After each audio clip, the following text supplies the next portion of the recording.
So we will wait for a minute and then we will start. I'm just putting out the attendance from what numbers I can see on the computer screen.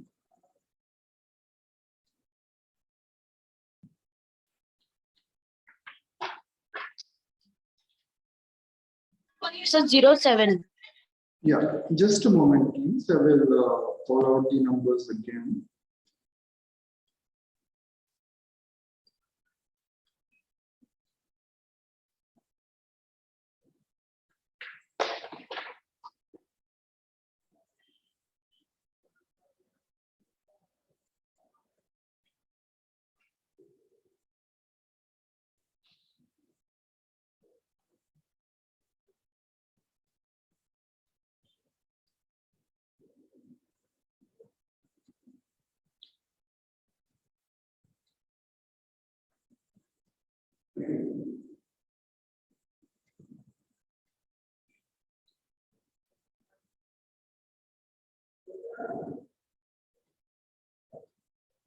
Okay, so Akhila, Yes, sir. Akshata,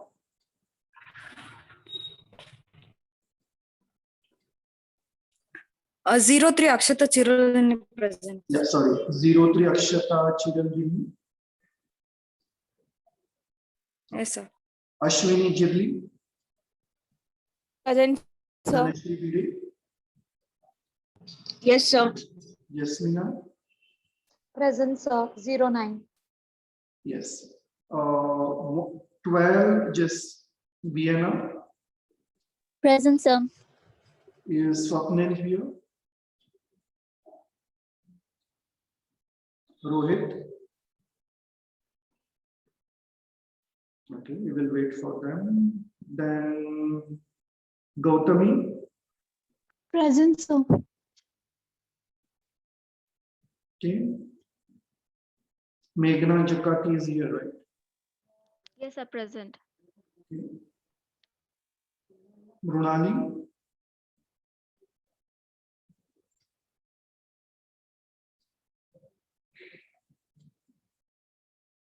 okay, we will wait for Mrunali. Eamon, Present, sir.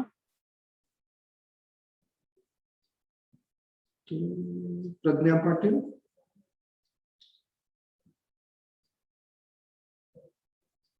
number 32, Pradnya Patil.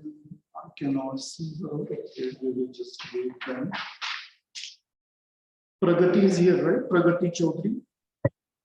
Present, sir. Okay. Priyanka Bapali. Okay. Zora, I've seen you, Slam, marked you present already. Rashmi Abdu, Present, sir. okay. Renuka Basmi, Present, sir. Rohin Nada, Present, sir. Shaila Rachanam,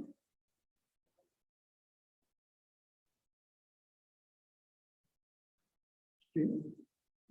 Sushmita Bargali,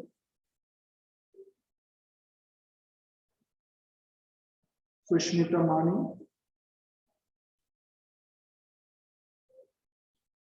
Tejaswini, and Saraswati. Yes, sir. Okay, so people who are present in, I'm just going to call out the names of people who were present before, but I cannot see them now. Swapnil. Swapnil is not here. Rohit.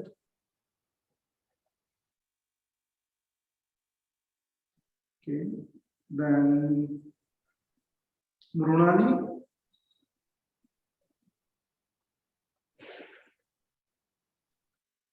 Okay, Pradnya Patil.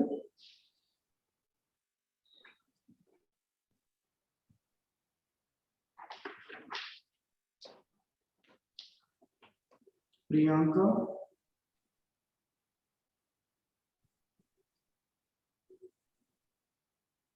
Shaila,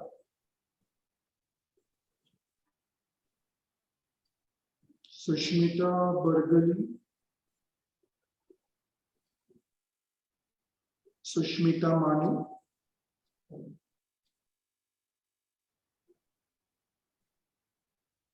Tejaswini. Present, sir. Okay, Tejaswini is here. Okay.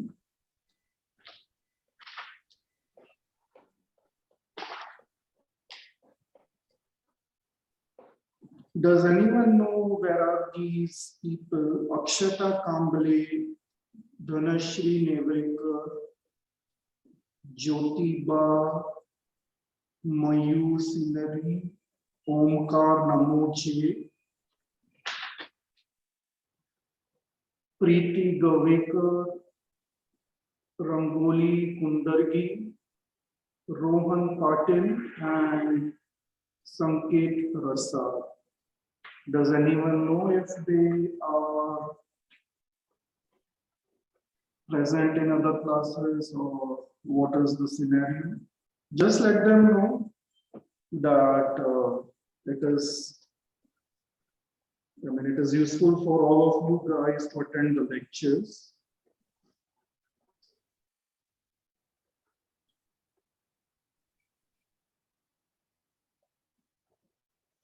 Okay, I can see some people are still joining in. Okay, Rohit is here now.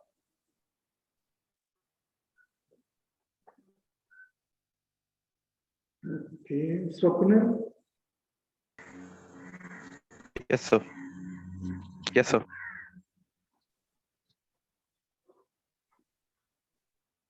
Mrunali. Yes, sir. Mrunali here. Okay. I know technology is not that great. It is a very difficult process to be online. Pradnya Patil, Yes, sir.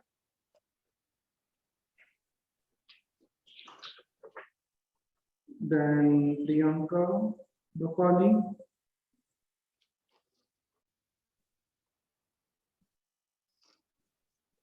okay, Priyanka is not here yet. Shaila, Present, sir. Sushmita Bargali,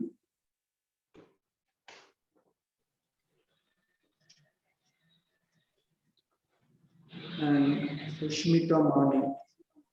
Present, sir.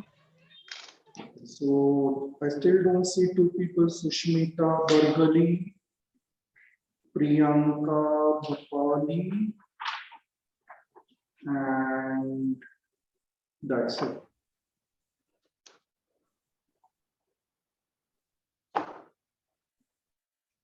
Yeah, so Priyanka Bapali and Sushmita Bargali. So we will start with the next topic. If they join in, please let me know.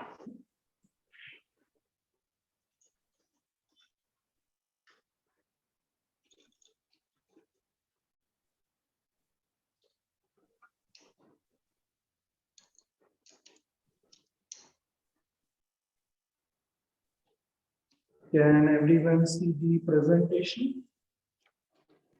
Yes, sir. We can see it. Okay. Yes, sir.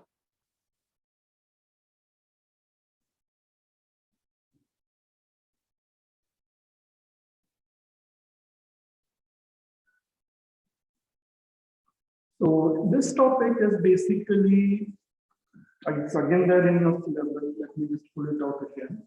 It is the third topic in your syllabus copy in unit 1. It is the different setting of international human resource management.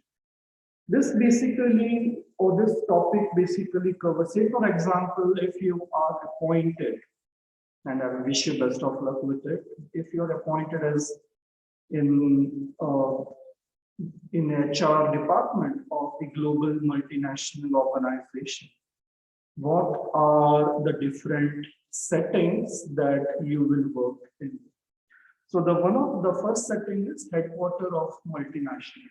Now, say for example, Google is headquartered in US. Now, if one of you is appointed as the HR, whatever the post is, HR executive or HR assistant or whatever post of the HR is in the Google headquarters of US, that is one of the setting wherein you will work in the headquarters of the multinational. So if in this setting, you, as I said, you will be working in the headquarters. Now, what happens if when you are working in the headquarters of the organization, whatever focus happens or whatever human resources flow is there, it is usually from the center out to the subsidiaries. Now, whatever, say for example, you are a HR person for Google in US, whatever policies and procedure you will create or formulate in US, that will go out to all the other subsidiaries in other countries. So you are at the center, you will formulate all the policies and procedure, and from the headquarters, you will distribute or you will send out all the information to the subsidiaries across the globe. So you will also be responsible for developing and overseeing the international human resources in all the foreign operations. You are at the headquarters and you will be responsible for seeing whatever human resources functions are there in the units that are present across the globe. You will also be responsible for administering movement of employees between headquarters and foreign location. Now, I have somebody located at the headquarters in, say, US. Now, I want to send that person, if he must be a subject matter expertise, you as an human resources person, you will be responsible on how do you move that person from the headquarters to wherever that person needs to be deputed. So what is the focus of what happens when you are located in the headquarters? The international human resource management, it becomes as a major strategic partner, which is responsible for planning and talent management of the global workforce. Now, there are some organizations which will relegate their international assignee responsibilities to a centralized shared service center. Now, I was working in L&T Infotech. We had a separate international human resources department for each country who was responsible for all this movement of people from India. Say, for example, that person had to go to Denmark in Copenhagen. What are the processes involved? The visa, the stay over there, the residency permission. So there are in big organizations, you will see a centralized department who will be responsible for all of this. And there are many other organizations, they will also have all these functions outsourced to a specialized service provider. Do you know any company?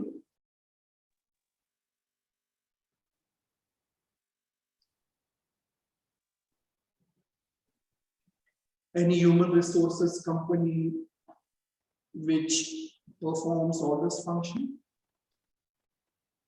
Have you heard of Randstad?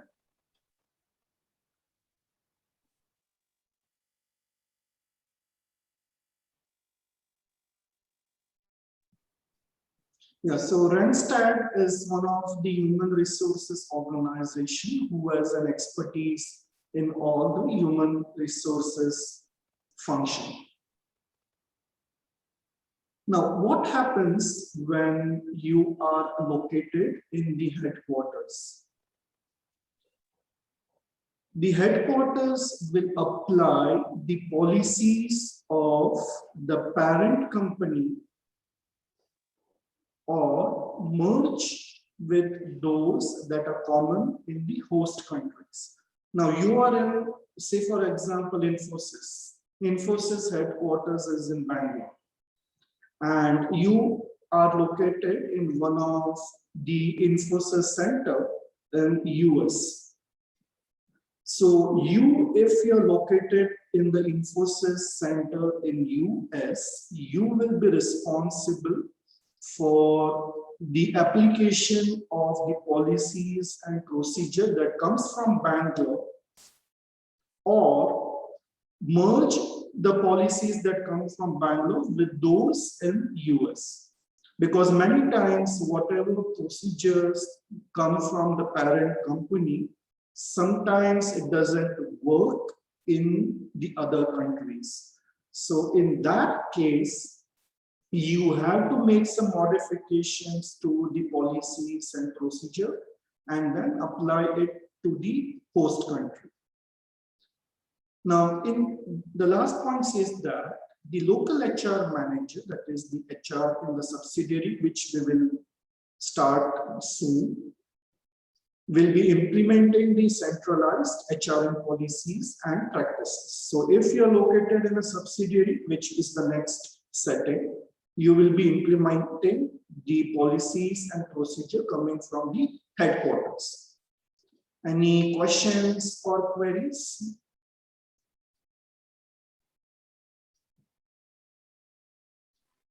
No, sir. Yeah, so in a nutshell, if you are located in the headquarters of a global company, you will formulate the policies and procedure, and then all the information it goes out to the other units in the other countries. The next setting is home country subsidiaries of foreign owned firms. Can you give me an example of any subsidiary that are present in India?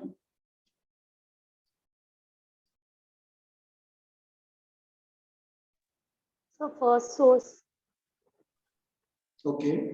Any other organizations? Accenture, What's that? Amazon, Correct. Amazon India. Google, Yes, Google India. So yeah, so companies like this who are located outside India, but they have their unit or their subsidiaries located in India. Now, Google is headquartered in US, or Facebook is headquartered in US, but they have their units or their subsidiaries in India. So if one of you, or if I would wish all of you, are appointed as in HR department of all these organizations like Google, Facebook, Amazon, who are located outside or whose headquarters is outside India, what happens in that scenario? So as an HR manager, you will be working in home country, or you will be employed by the local subsidiary of a foreign. M&E is multinational enterprise.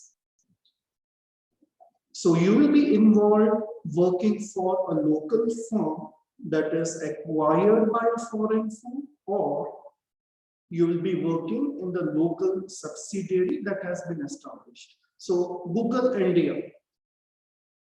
So that is a subsidiary that is present in India. It is not Google headquarters. Google headquarters is in US. So whatever Google or Amazon India or Sony India or Samsung India, all these global organizations whose units are present in India, they are all the local subsidiaries. Now, there are many companies who have acquired companies. over here as well. So in that case, you will be working for the local firm that is acquired.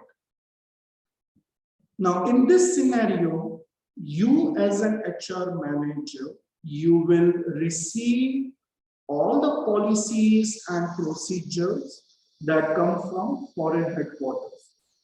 For example, Google. If you are HR manager for Google India, whatever information that you receive, it is going to be from Google headquarters located in US. And you will then be responsible for integration of the local culture and the organization culture into local operations. For example, again, I will take the example of Google. The culture of Google in US is totally different from the Indian perspective or from the Indian culture. So you as an HR person or you as an HR manager, it is your responsibility on how you will be integrating the organization culture and the local culture into the local operations. It is a very, very difficult, I would say, scenario to handle. It is not a very easy task. It is a Herculean task to mix the culture of two countries. Now, what are the main issues that you might face when you work for a local subsidiary or a local firm that is acquired by a foreign firm? One of the issues is different communication style. Has anyone worked in a global multinational company before?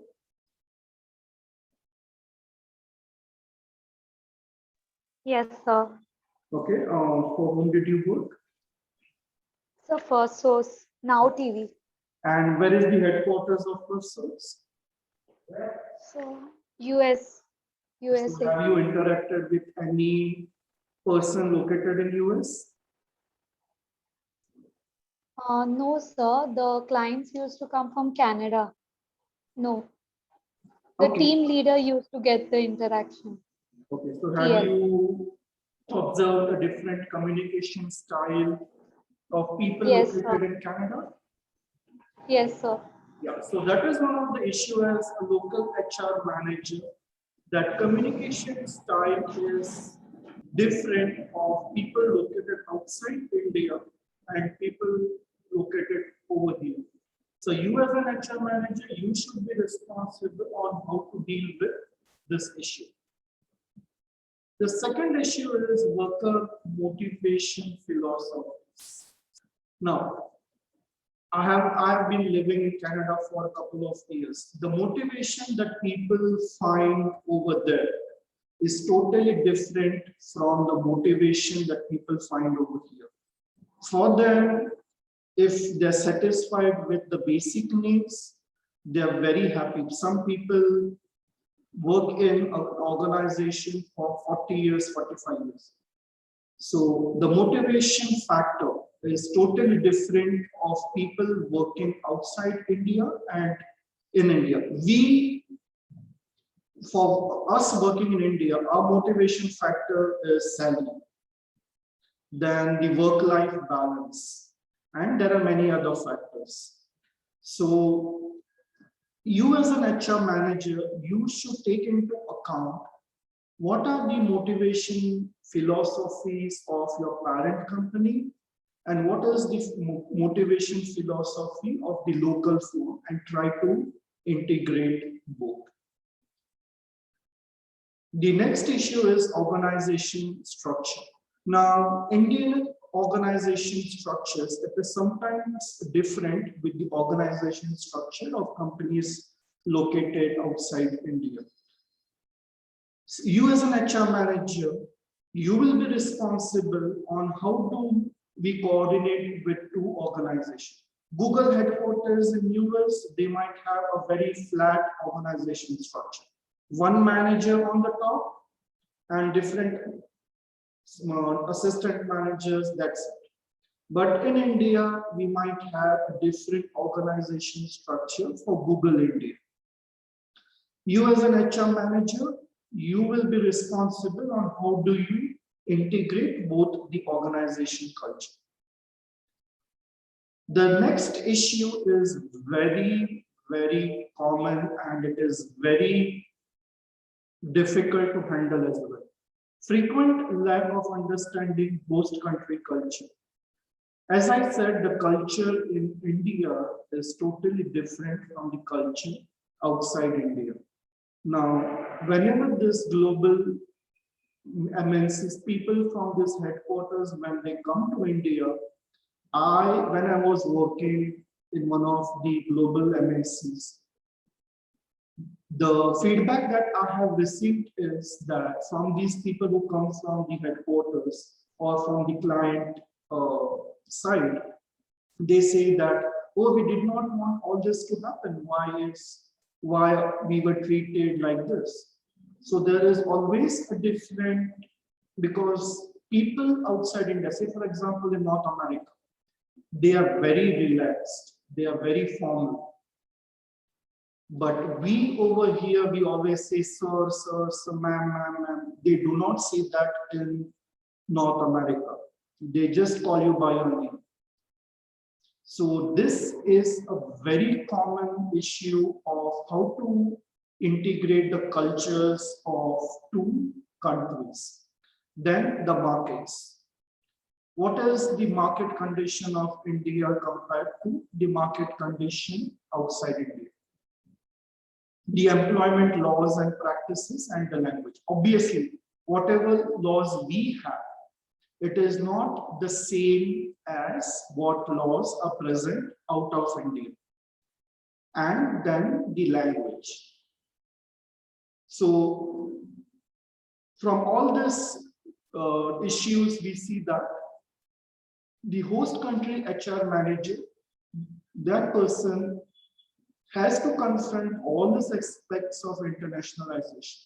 That is culture, language, then how do we integrate the motivation philosophies.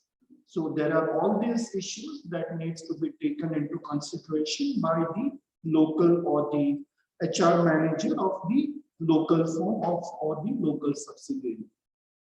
Any questions or any doubts?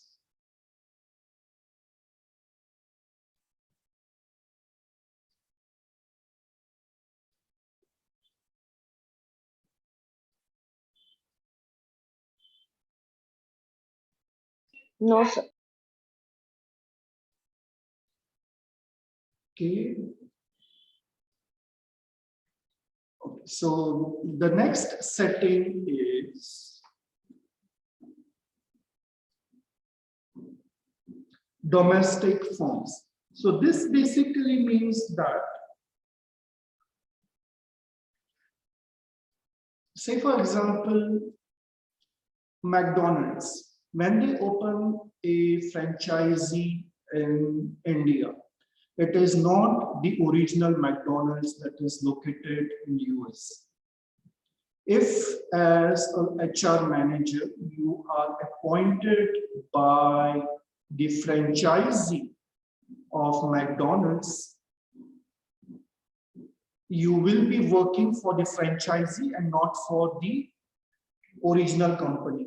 So that is when this setting comes into a picture. That is, it is a purely domestic operation of a multinational enterprise. Now, what are the complexities or what are the difficulties that come into picture? The first thing is hiring of employees of another country.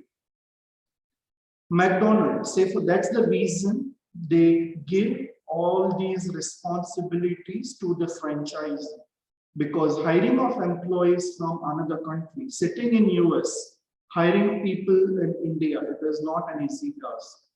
So that is the reason that all these organizations like KFC, McDonald's, they give the responsibilities for the franchisee, and the franchisee is responsible for all this hiring and other things. The second thing is culture. and the third is language. So as we discussed before, culture of the Indian perspective, it is totally different from the perspective of an organization that is located out of India, and also the language. Now, what happens when these domestic firms operate? Say, for example, there is McDonald's and then there is KFC. You always see that there is a competition between these two for the customers and for the suppliers. That's where they always try to, I would say, not beat each other. They would always come up with ads which will show that the other organization is lacking this, and that's how they promote themselves. Then the capital that comes from foreign owned firms. One organization, say there is company A, B, and C, that all these local franchises. Company A might receive a different capital from the parent company compared to B and C. So that's when all this competition comes into picture, and the resources including employees. So even for employees, say there are 3 franchises located of say McDonald's, KFC, and say Starbucks. One company might give the employees a better salary compared to the other one, just to have a best people working for them. So this is one of the setting of an international human resource management. So in a nutshell, domestic firm is of purely domestic operation. It is not at all related to the headquarters or to the parent company. Any queries or any questions?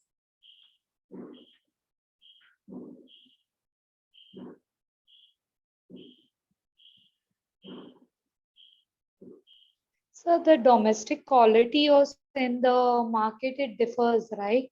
Yeah, so quality, whenever, say for example, McDonald's will open up a franchisee, the franchisee needs to be responsible to meet the same quality standards of the parent company. They cannot compromise on that. So, that but is- our chicken is a small chicken, their chicken is a big chicken. Yeah, so not the physical dimensions, I mean the quality. Okay, so even that means even Domino's and all, the pizza that you get in abroad is a very big pizza, and the pizza that you get in India is just the size of your hand. Yeah, so physical dimensions may be different, but the quality standards, they have to meet what is described by the parent company. They cannot compromise on that. But size can vary, sir. Yes, say for example, now beef is not available in India. If you go to US or anywhere else, you might find all this beef sandwich, this, that are available in McDonald's or KFC world. So there might be some differences in the menu that is available, but they have to meet the same quality standard across the board. They cannot go away from that. Yes, sir.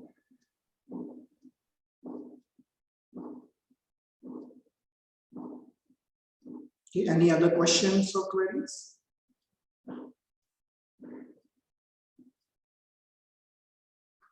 So the last setting is government agencies and NGOs. Now, all this time we were discussing about multinational enterprises or multinational companies like say Google India, Facebook India, McDonald's, KFC. Now, what is this government agencies? As you know, there are many countries who have their embassies located across the globe. If you go to Delhi or if you go to Bangalore or Bombay, you will see all this US consulate, Indian consulate outside US, then UK consulate or that is present over here. So this setting is related to all these government agencies who are present outside their own country. And in case you are working for these embassies or this consulate, what are the scenario that you will come across? So as I said before, other organizations other than MNCs or MNEs, they are also global in scope. Now, say for example, an NGO. Have you heard of can you give me any example of any NGO that you know is present across the globe? Sir, Coca-Cola India. No, an NGO. Coca-Cola sir. is not an NGO. Sir, it is. Have you heard something as Habitat for Humanity? UNICEF? Yes. No. Yeah, so all these organizations like Habitat for Humanity, what is the company which has a panda as its logo? Wildlife, related to wildlife. Yes. So all these NGOs who are present across the globe, in case you are working as an HR manager for them, you will encounter all these scenarios. So as I said, apart from MNCs and MNEs, there are all these consulates, all these NGOs like UNICEF and Habitat for Humanity that are present across the world. Now, in case of embassies or consulates, all these foreign ministries of their countries and their people from parent countries are available across the globe to oversee the operation. In case, just a moment, please. Yeah, sorry. In case, for example, UK consulate, if they are present or whenever there is a consulate that is outside their own country, they have to employ local or third country people to monitor the operations. Now, UK consulate in India, you will see that many staff are Indians over there. Or say, for example, Indian consulate working in US. The officers might be from the parent company, the person who are responsible to grant permission or to sign on the passports or anything. The higher ranking officers, they might be present from their home country, but the local staff, they are from the country where the organization is present. So this is one of the scenario of international human resources related to government agencies and NGOs. Any questions or queries?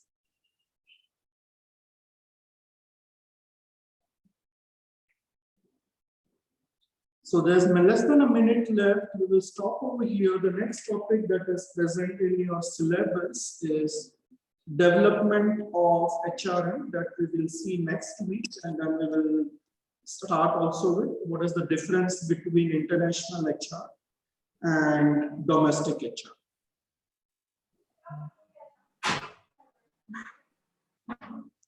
In case you have any queries, just send me an email, okay? Sir, roll number 34 attendance. I missed it. Sorry?